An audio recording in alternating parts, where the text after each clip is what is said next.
Hello again. So it's been a very busy week for me again. I'm not saying that as a complaint. Being a freelance videographer and running a small production business is very much a difficult thing to do. It can be quite feast and famine, and that can go from literally from week to week and from month to month. And this last couple of weeks has been no exception. I've had 4 quite major jobs, literally from the space of Sunday to Saturday, and then this week it's edit with more work coming in next week. But then I'm looking forward to November and December and seeing gaps in the diary. So now I've also got to think about getting additional work in. But yeah, this week's been crazy. It's kind of Tuesday and I'm just recovering from last week.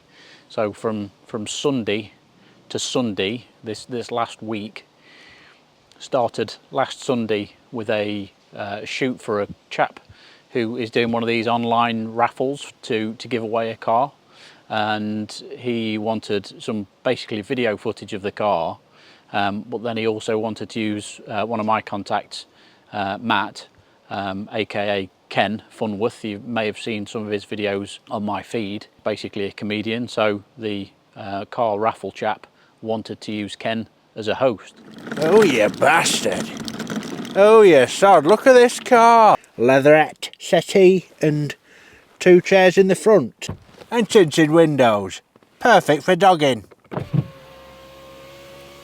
There's plenty of room in here for all your weekend activities. Give it some welly, Peter.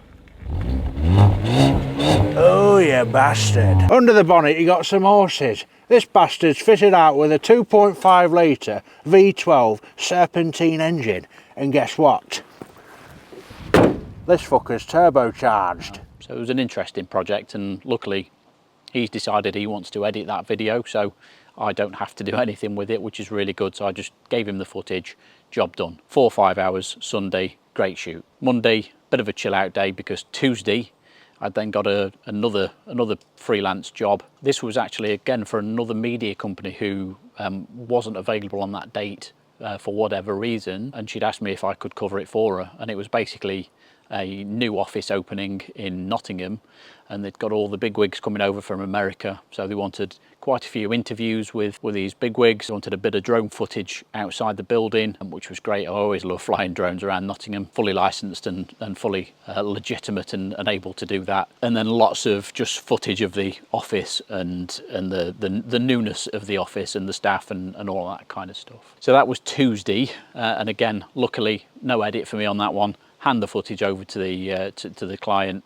and she does all the edit, which is great. And then Thursday, well, the job was on Friday, but it was a 6 AM start in Bromsgrove, and frankly I didn't really want to be getting up at sort of 3:30, 4 in the morning to drive to Bromsgrove. And luckily the job was actually in a hotel, and it's an ongoing client of mine that get me to come along and basically shoot footage for conferences. So it's big businesses that have these big conferences in big hotel conference rooms, and this particular client got a magician performing at kind of half time and doing a bit of a motivational section. So they basically just, all they wanted really me to do was to get close in on the action for the magicians and whatnot. I don't have any footage of that to show you.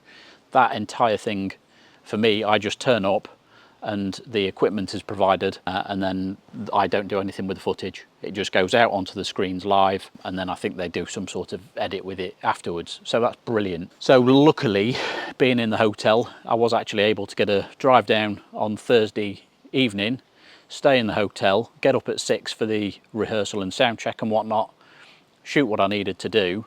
And then as it happened, I'd got a wedding on Saturday in Wales, just over the border. As it happens, 50 metres over the border, but luckily from Bromsgrove, so I drove down to Bromsgrove, and then from Bromsgrove it was only actually another hour and a little bit just over the border into Wales. I'd got an Airbnb, so I stayed in this wonderful little caravan. Whose stupid idea was it to stay in a sodding caravan? For the night, then got up the next morning, over to the venue for the wedding, shot the wedding. It obviously, because I'm in Wales, it pissed it down for the entire day. I was soaked through. It was really quite stressful. There were not many indoor areas at the venue to use. They'd got an open barn, which was beautiful, but the rain was coming in sideways, so constantly my cameras, my gimbal, everything's getting wet. So it's been quite a stressful week. 3 back-to-back shoots, managing all the equipment and the cameras and the batteries and the charging and all that kind of stuff. You know, there's a lot that goes on behind the scenes that people, sometimes clients, don't really realise. They think you just turn up with your camera and you do your 3 or 4 hours, but there's lots of setup that goes into it before.